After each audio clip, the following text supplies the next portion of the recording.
they do stuff like this, not even realizing you invoking those demons, saying, here we go. Wow. Come over here. Come to my house. Yeah. You see, it says here, when you got to remember that the Lord is my rock and my fortress and my deliverer, my strength in whom I trust. Yep. So therefore, we're not supposed to have any part in it.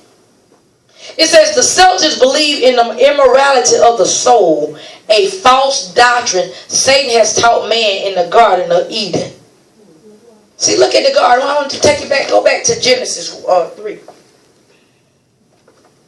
When you look at Genesis 3, it go back to when Satan began to tell Eve that lie.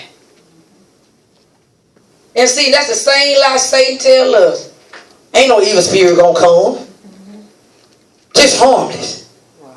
See, it says here, verse 2 says, of course we may eat fruit from the trees in the garden, the woman replied. It's only the fruit from the tree in the middle of the garden that we are not allowed to eat. God said you must not eat of it or even touch it. If you do, you will die. Verse 4 say, you won't die, the serpent replied to the woman. God knows that your eyes will be open as soon as you eat it, and you will be like God, knowing the difference between good and evil. See, he told her a lie. You won't die, which time she ate it, it opened up the door now we had to die. Because then we would live forever.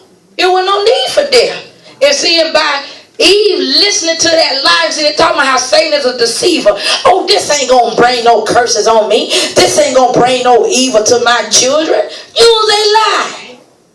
Those are the lies of the devil, because when you got to remember, Satan is a deceiver.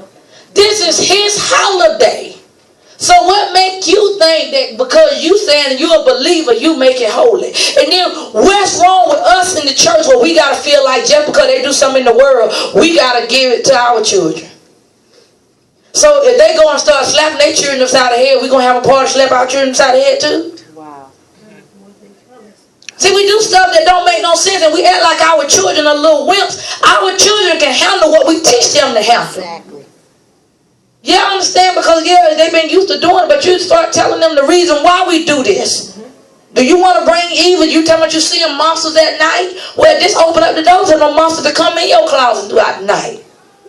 But you got to begin to show them and tell them instead of just saying no. Exactly. Educate them where they will know the difference.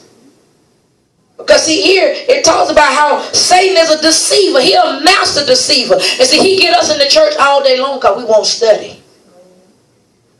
He says here, God says that when you die, period.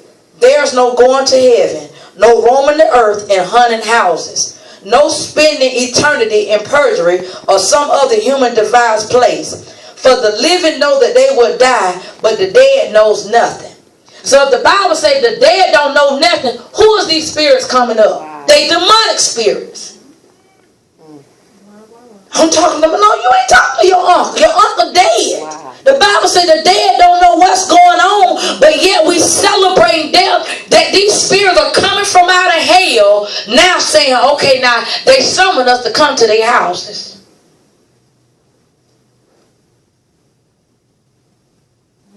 Now that makes you think, don't it? Turn to Ecclesiastes, the 9th chapter.